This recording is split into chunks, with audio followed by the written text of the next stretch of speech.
7 years ago, when we launched our show, we told you about this story out of Tarrant County, Texas. Tarrant County, Texas, where Crystal Mason, a black woman, she tried to vote.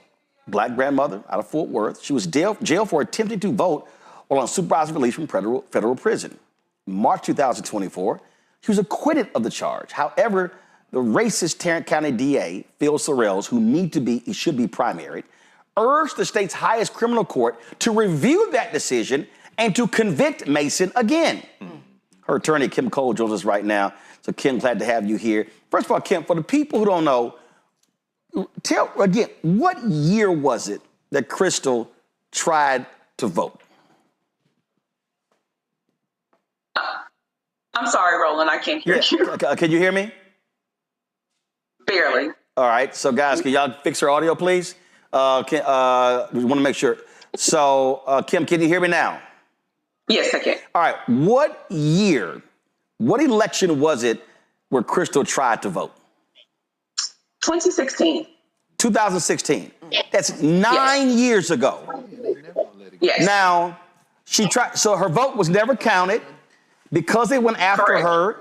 That violated her, because she had gone to prison on federal charges. So she had to go back to prison. How long was she have to go back for?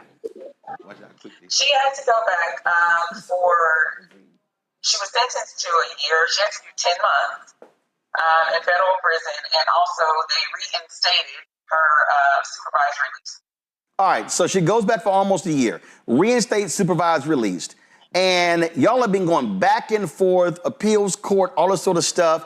And these, and I'm going to call him a absolutely white racist, they are still trying to jail her. The amount of money they have spent and wasted to put this black woman back in jail for a single vote that never even was counted, even after her parole officer testified that she was not aware that she could not vote.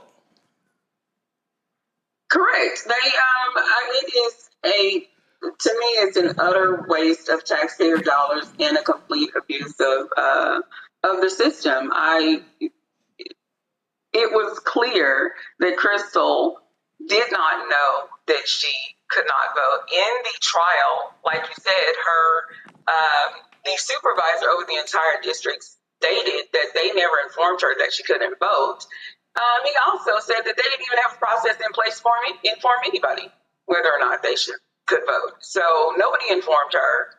The state's own witnesses testified that they sent her mail to her home address while she was in federal prison. So there's no way she could have gotten the letter saying that she wasn't able to vote. So she never knew. They did not make their case in the state court. That has been our argument all along. They did not make their case in trial, yet the judge, because there wasn't a jury trial, it was a judge by a trial by a Republican judge, and a bench trial, and he found her guilty. And we're still here, almost a decade later, awaiting a ruling. And so you're awaiting the ruling from which court? From the Texas Court of Criminal Appeals, which is the highest court in the criminal system in the state of Texas. They originally ruled, it's been almost 2 years ago now that they ruled, actually it has been 2 years, I believe, that they ruled that the second Court of Appeals did not properly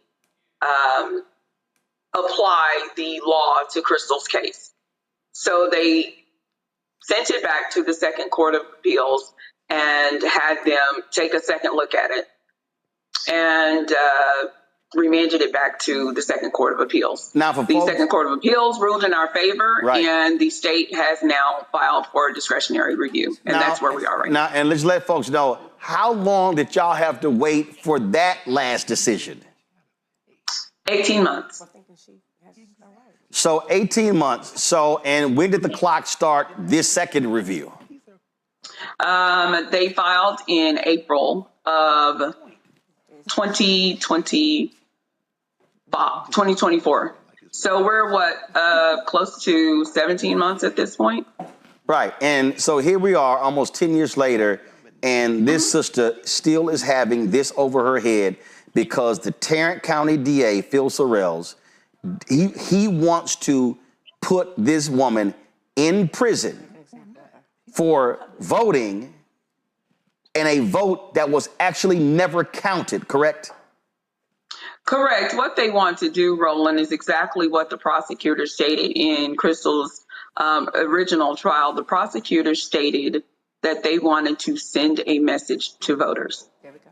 Public hanging. That's what the Tarrant County District Attorney wants to do. He wants to send a message to voters. And obviously, we all know what that message means. It's purely voter intimidation. They have, I'm sure, as we've seen in recent news, Texas has gone through extreme measures to chill voting in Texas.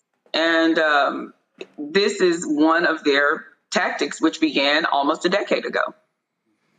It's absolutely insane. We've had you and Ora Crystal on this show for the last 6 years, and I can't believe here we are celebrating our 7th anniversary of Roland Martin Unfiltered, and we are still talking about this case. It's unfortunate. It's absolutely unfortunate. Roland, when we came on 7 years ago, we might have to roll the tape back. I may have specifically and definitively stated, nope, this won't fly because it runs afoul of Texas law.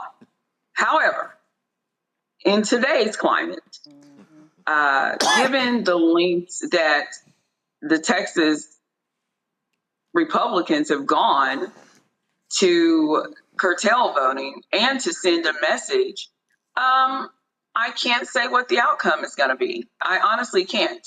Tarrant County, I believe it's common knowledge that Tarrant County is the largest urban district in the U.S. as far as the red district in the U.S. Yeah, it's actually, and, but it's also, it is the last large county in Texas that's red. Harris County, that's Houston, Dallas County, Dallas, Bexar County, San Antonio, Travis County, Austin, all of those are blue counties. And this is their last stronghold. And Republicans are desperately trying to hold on to this county. And one of the reasons why this county is still red is because Black Latino voters are not voting their numbers. There you go. Absolutely, absolutely. And they are determined, their motto is keep Tarrant County red. And that's essentially, that's what they're trying to do by any means necessary, even if it means putting an innocent woman in jail. They do not want folks that look like us to vote because their perception is that we always vote blue, which isn't exactly true, but that's the perception. All right. Kim, we appreciate it. We hope not to see you next year on this anniversary. And if we do see you, it's for other reasons. Give Crystal our best. We appreciate it. Thanks a lot. Absolutely. Thank you, Roland, and congratulations on your show. Appreciate it. Thanks a lot. Hello, I'm Isaac Hayes III, founder and CEO of Fanbase. Listen to what I'm about to tell you. The window to invest in Fanbase is closing. We've raised over $10.6 million of our $17 million goal. That means there's room for less than 6,370 people to invest in Fanbase for the average amount.